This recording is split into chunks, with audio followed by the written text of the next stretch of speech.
Hello friends, welcome to the Rais poultry farming. दोस्तों, मैं अफजल खान, आप देख रहे हैं आपका अपना YouTube channel rice poultry farming. दोस्तों, आज के इस वीडियो में हम बात करने वाले हैं सीआरडी की, जो बर्ड के रिस्पिरेटरी सिस्टम यानी श्वसन तंत्र को इन्फेक्टेड करता है। इस डिसीज़ के साथ साथ बर्ड में और भी तमाम सारी बीमारियां आने लगती हैं। सीआरडी क्या है, इसका सिम्टम्स, प्रिवेंशन एंड ट्रीटमेंट क्या है, आज के इस वीडियो में हम पूरी जानकारी देने वाले हैं। सीआरडी डिसीज़ एक बैक्टीरियल डिसीज़ है। सीआरडी का full form chronic respiratory disease है।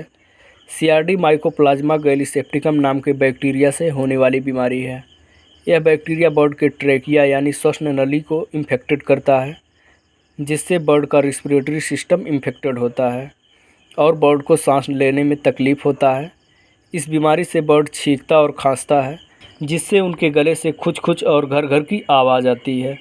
लगभग 60% केस में देखा गया है कि जब बर्ड में इकोलाई डिसीज़ होती है, तभी बर्ड में छिक छिक की साउंड यानी सीआरडी का सिम्टम्स देखने को मिलता है। ये बीमारी अक्सर इकोलाई के साथ आती है और काफ़ी ज़्यादा फाइनेंशियल लॉस करती है। इकोलाई और सीआरडी का ट्रीटमेंट लगभग सेम होता है।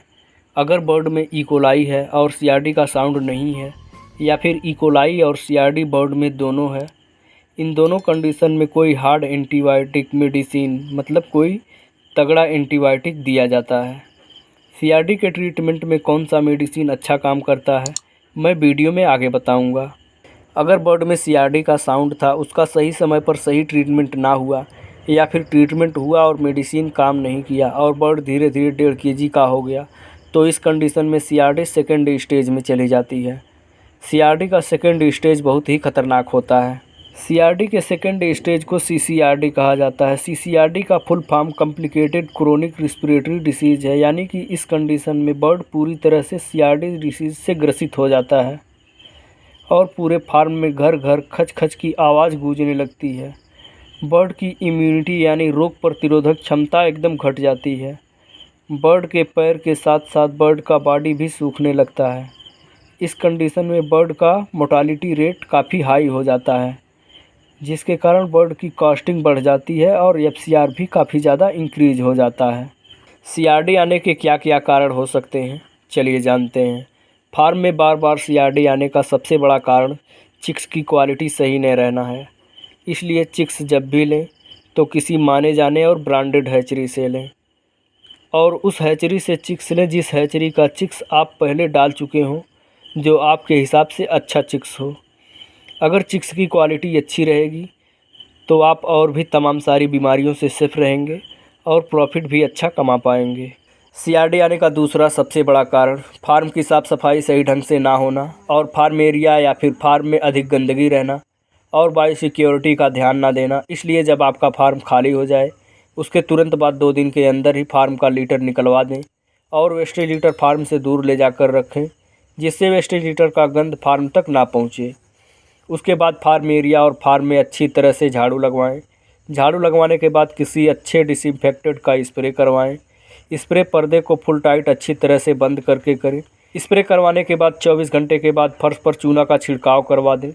चूना छींटने के 12 घंटे के बाद पर्दे को पूरा का पूरा खोल दें, जिससे पूरे फार्म में हवा आ जा सके और फार्म अच्छी तरह से सूख जाए।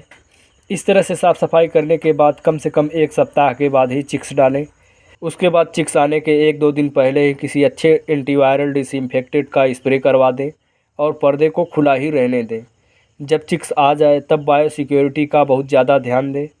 किसी अच्छे डिसइंफेक्टेंट जैसे B904, क्रोसलिन TH या फिर बिरकानियस का वीकली स्प्रे करवाते रहें।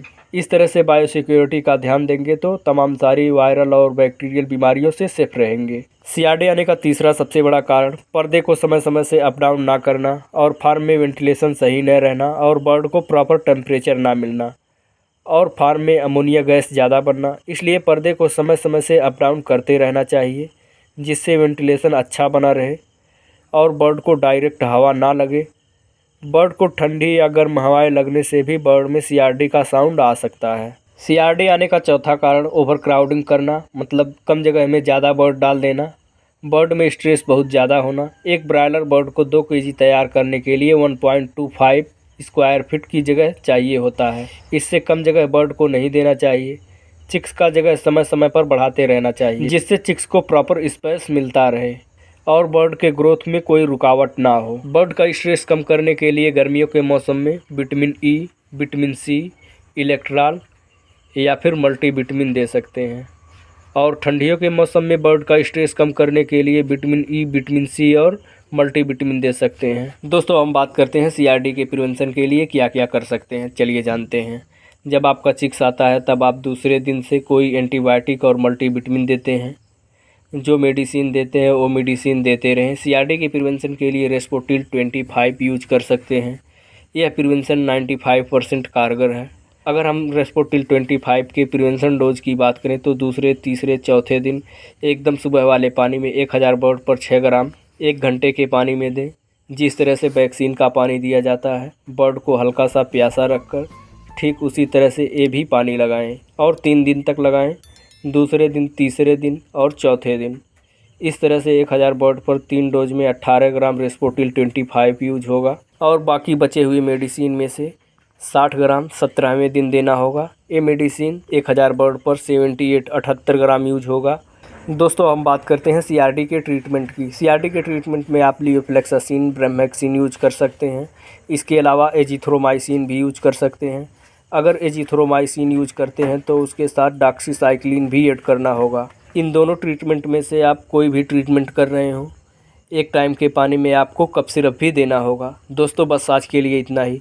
दोस्तों अगर ये जानकारी आपको अच्छी लगी हो तो प्लीज़ लाइक करें। अगर आप इस चैनल पर पहली बार आए हैं तो प्लीज़ चैनल को भी सब्सक्राइब करें और बगल में दिया हुआ बेल आइकन को भी प्रेस करें ताकि मैं जब भी कोई नया वीडियो डालूँ तो उसका नोटिफिकेशन सबसे पहले आपको मिलती रहे। So thanks for watching the video.